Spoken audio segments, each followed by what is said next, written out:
Un saludo muy afectuoso y cordial para toda la audiencia y para el Ministerio Verdad Adventista.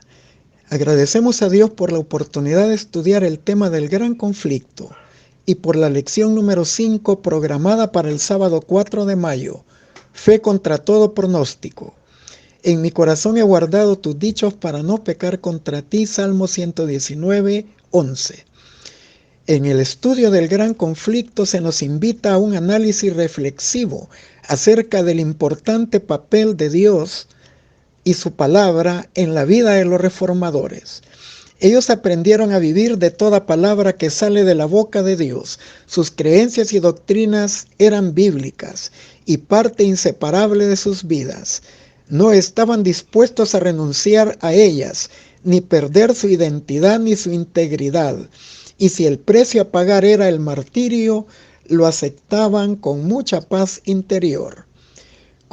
Ellos encendieron la antorcha de la reforma y cumplieron su misión con mucha fidelidad.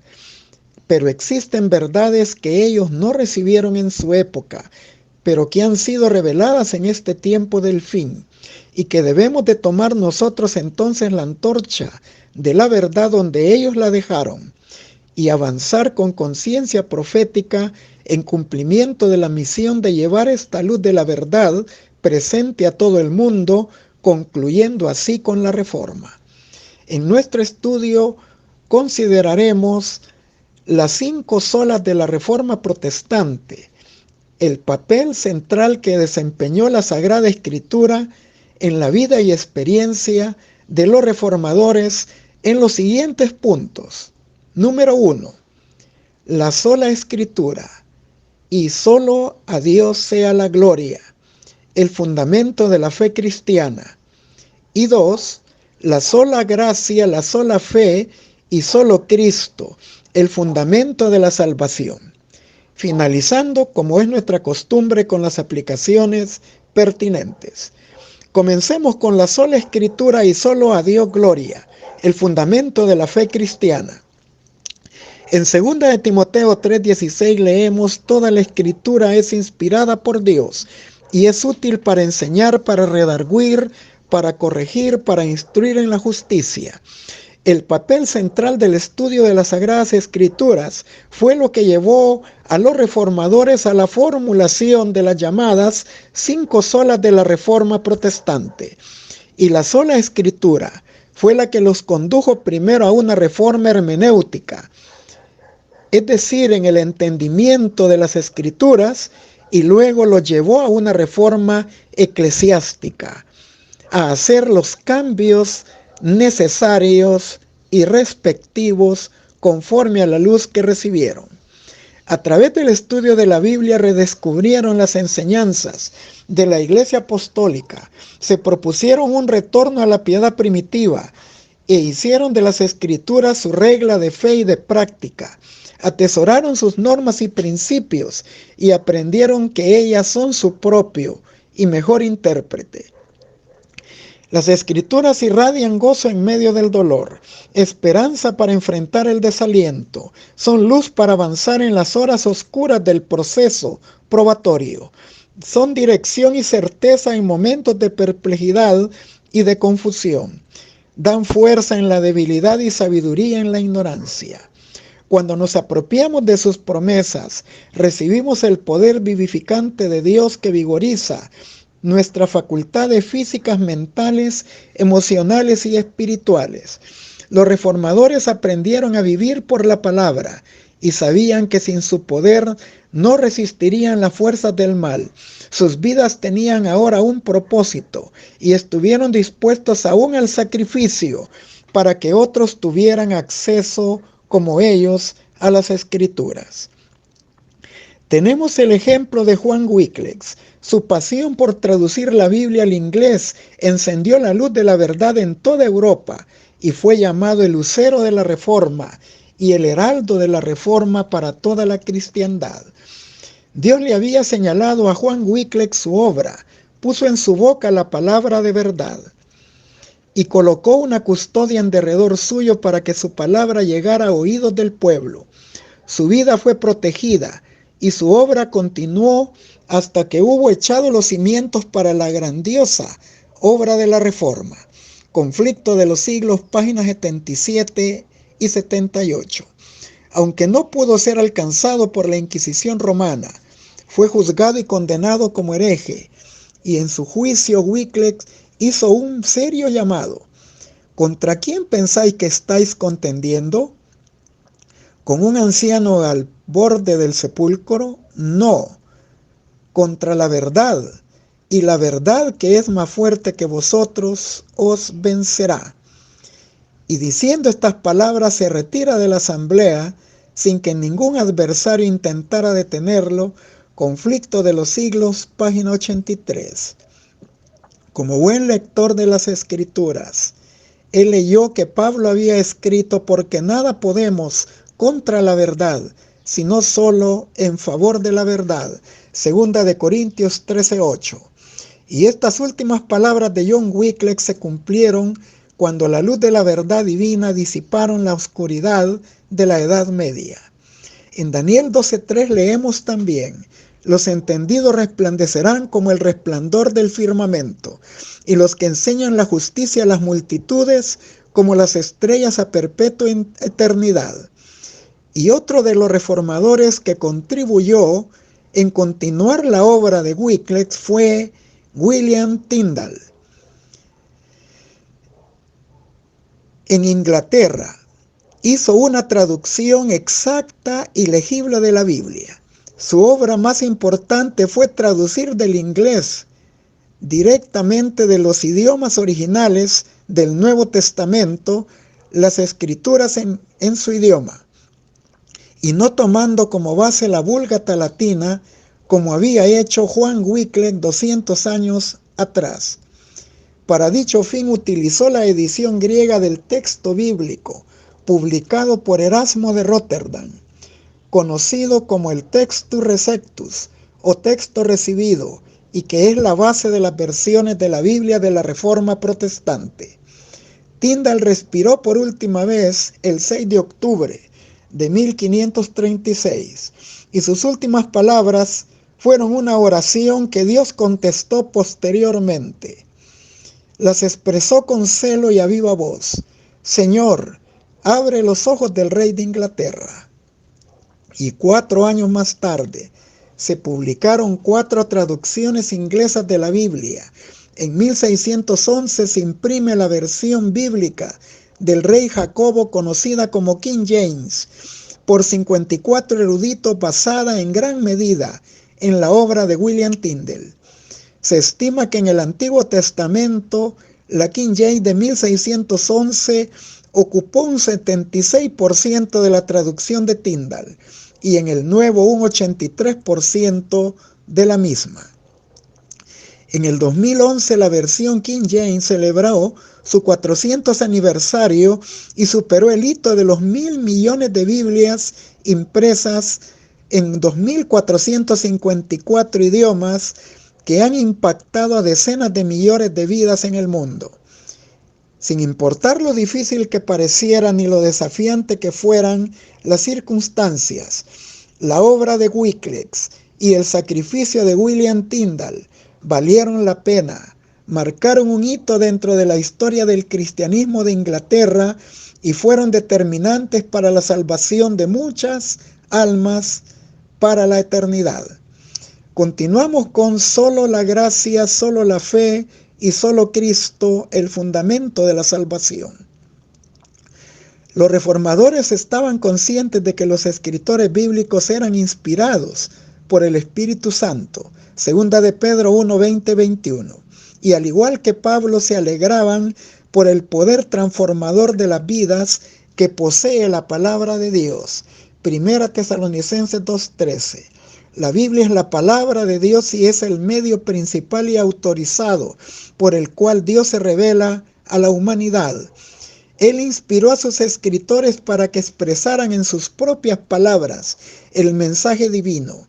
Por lo tanto, la Biblia es el producto de la unión indivisible de sus elementos humanos y divinos, ninguno de los cuales debiera de ser enfatizado en detrimento del otro, y para llegar a una comprensión profunda de cualquiera de sus temas, debemos de reconocer que ella es su propio intérprete y mejor intérprete, y que en su totalidad nos presenta una armonía coherente, la revelación de la voluntad de Dios y su mensaje de salvación.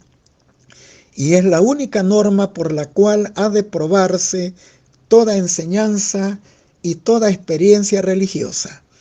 Por la obra de los reformadores ya mencionados y otros más, Satanás ya no podía mantener al mundo alejado de la Biblia. Por lo tanto, sus ataques ahora son despojar la Biblia de su carácter sobrenatural, convertirla en una mera literatura buena o magnificar al elemento humano por encima del divino. Pero los reformadores vieron con claridad que el Espíritu Santo es el intérprete infalible de las Escrituras y no los concilios, ni los sacerdotes, ni los prelados, ni los papas. El reformador Juan Knox explicó esto a María, reina de Escocia, cuando ella replica que su interpretación de la Biblia era distinta a la de los maestros católicos romanos. Y ella pregunta: ¿a quién creeré? ¿Y quién será juez en este asunto? Y el reformador contestó: debe de creer en Dios, que habla con sencillez en su palabra, y más de lo que la palabra le enseñe, no debe de creerlo ni a unos ni a otros. La palabra de Dios es clara en sí misma, de modo de que no queda lugar a dudas, sino para quien decida obstinadamente permanecer ignorante. David Lynn, colección de las obras de Juan Knox, tomo 2, página 281 y 284, El conflicto de los siglos, 256. Las 5 solas son enunciados de la Reforma que rechazaban explícitamente prácticas y doctrinas de la Roma papal. Eran afirmaciones dogmáticas sin ningún fundamento en las Escrituras, y por lo tanto ellos usurpaban así los atributos exclusivos de Jesucristo, especialmente cuando designaban al Papa Romano como la cabeza de la Iglesia, y defendieron que algunas competencias las asignó Dios no solo al clero, sino más bien a todos los cristianos, así como el denominado sacerdocio universal de todos los creyentes. Primera de Pedro 2:9. Fue bajo el postulado de la sola Escritura y tomando las verdades de las epístolas paulinas que Martín Lutero propuso en su defensa la justificación por la fe y la salvación por gracia divina, únicamente basada en los méritos de Jesucristo. El pecador no merece el don de la gracia de la salvación, ni puede comprarlo con sus cosas corruptibles de oro y plata. Primera de Pedro 1:18. Tampoco puede ganarlo por sus obras, porque delante de Dios los seres humanos son indignos pecadores y no hay justo, ni aun uno de la humanidad caída. Romanos 2:10.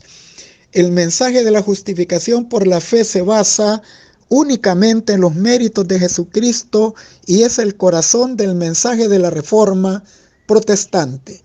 Fue recibido por multitudes hambrientas y sedientas como pan de vida y manantiales en el desierto. La tradición y la superstición habían sepultado estas verdades bíblicas y la gente estaba sumida en la ignorancia, sufriendo en carne viva el profundo y agobiante sentimiento de culpa y el azote de la esclavitud del pecado. Y la única esperanza que ofrecía Roma eran tradiciones, ritos y prácticas vacías que no podían otorgar al pecador ni perdón, ni paz, ni vida espiritual, y mucho menos la salvación y la vida eterna. En el Nuevo Testamento se presenta la muerte de Cristo como un rescate. Marcos 10:45, 1 Timoteo 2:6. Él pagó con la sangre derramada en la cruz del Calvario. 1 Corintios 6:20. Con su muerte sustitutiva, tomando el lugar del pecador y recibiendo su castigo. Isaías 53 del 3 al 6. Hebreos 9:26 al 28.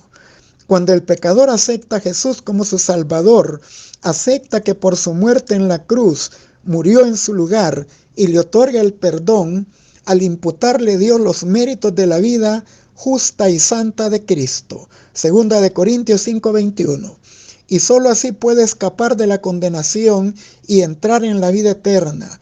Y Él se apropia de esto por la fe en Jesús y sus méritos. En nuestro encuentro inicial con Jesús, Dios da gratuitamente la justificación por la fe, sin que tengamos que aportar nada a ella. Es decir, Dios no pide obediencia de parte del hombre porque la obediencia del hombre no es la causa de la justificación. Y porque la obediencia es el resultado, es el efecto que se produce cuando recibimos la justificación por la fe en Cristo.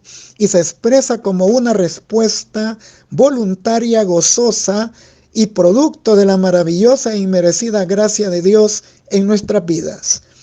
Y da inicio al proceso de la santificación por la fe en Jesucristo que dura toda la vida. Y Cristo nos pone en una condición ventajosa, habilitándonos para cumplir su voluntad moral expresada en sus 10 mandamientos. La nueva vida en Cristo se caracteriza por una vida de obediencia a la voluntad de Dios. Así se expresa en su santa ley del Decálogo y en los principios del Santo Evangelio de Cristo. Esta fue la experiencia de la iglesia primitiva y de los reformadores. Para ellos las Escrituras eran su regla de fe y de conducta, para probar toda creencia y doctrina. Y ellas descubrieron para ellos las verdades que nos han sido entregadas a nosotros como un legado de fe. Ellos sufrieron todo tipo de hostilidad, intolerancia y persecución romana. En medio de sus sufrimientos, sus vidas reflejaron el carácter de Dios, bendiciendo a los que los torturaban y estando encarcelados reclamando las promesas de bendición de Dios.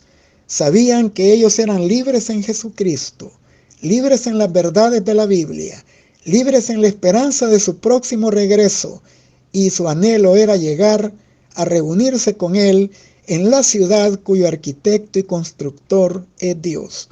Hebreos 11:10. Finalizamos con las aplicaciones pertinentes. La condición para alcanzar la vida eterna es ahora exactamente la misma de siempre, tal cual era en el paraíso antes de la caída de Adán y Eva, nuestros primeros padres, la perfecta obediencia a la ley de Dios, la perfecta justicia. Si la vida eterna se concediera con alguna condición inferior a esta, peligrarían la felicidad de todo el universo. Se le abriría la puerta al pecado con todo su séquito de dolor y de miseria para siempre. El Camino a Cristo, página 60 a la 65. La gracia es un atributo de Dios ejercido hacia los seres humanos indignos. Nosotros no la buscamos, sino que fue enviada en busca de nosotros. Dios se complace en concedernos su gracia, no porque seamos dignos de ella, sino porque somos rematadamente indignos. Lo único que nos da derecho a ella es nuestra gran necesidad. Ministerio de Curación 119. ¿Qué es la justificación por la fe? Es la obra de Dios que abate en el polvo la gloria del hombre y que hace por el hombre lo que éste no puede hacer por sí mismo. Testimonios para los Ministros 456. Muchos rehúsan obedecer los mandamientos de Dios y sin embargo se destacan mucho en la fe. Pero la fe debe de tener un fundamento. Las promesas de Dios están dadas bajo condiciones. Si hacemos su voluntad y si andamos en la verdad, podemos pedir lo que queramos y nos será hecho. Mientras hacemos fervientes esfuerzos para ser obedientes, Dios oirá nuestras peticiones, pero Él no nos bendecirá en la desobediencia. Si elegimos desobedecer sus mandamientos, podemos clamar fe, y solo hay que tener fe. Pero la respuesta que recibiremos de la segura palabra de Dios es: la fe sin obras es muerta. Semejante fe será como metal que resuena y como címbalo que retiñe. Reavivamientos Modernos, página 34. El primero y más alto deber de toda criatura racional es el de escudriñar la verdad en las sagradas escrituras y luego andar en la luz y exhortar a otros a que sigan su ejemplo. Las verdades que se encuentran explicadas con la mayor claridad en la Biblia han sido vueltas en dudas y oscuridad por hombres doctos que con ínfulas de gran sabiduría enseñan que las escrituras tienen sentido místico, secreto y espiritual, que no se echa de ver en el lenguaje empleado en ellas. Esos hombres son falsos maestros, y a personas semejantes a ellos, Jesús declaró: erráis ignorando las escrituras y el poder de Dios. El lenguaje de la Biblia debe de explicarse de acuerdo con su significado manifiesto, a no ser que se trate de un símbolo o una figura. Cristo prometió: el que quiere hacer la voluntad del Padre conocerá de mi enseñanza, si es de Dios. Juan 7:17.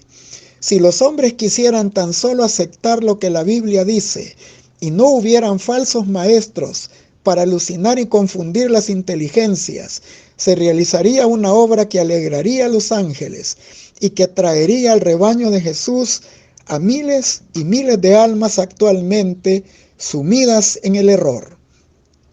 Si muchos teólogos no comprenden mejor la palabra de Dios, es por la sencilla razón de que cierran los ojos con respecto a unas verdades que no desean poner en práctica. La comprensión de las verdades bíblicas no depende tanto de la potencia intelectual aplicada a la investigación, como de la sinceridad de propósito y del ardiente anhelo de justicia que animen al estudiante. Nunca se debería de estudiar la Biblia sin oración. Solo el Espíritu Santo puede hacer sentir la importancia de lo que es fácil de comprender o impedir que nos apartemos del sentido de las verdades de difícil comprensión. Conflicto de los siglos 584 y 585. Les deseo un feliz sábado en la dulce y bendita presencia de nuestro Dios.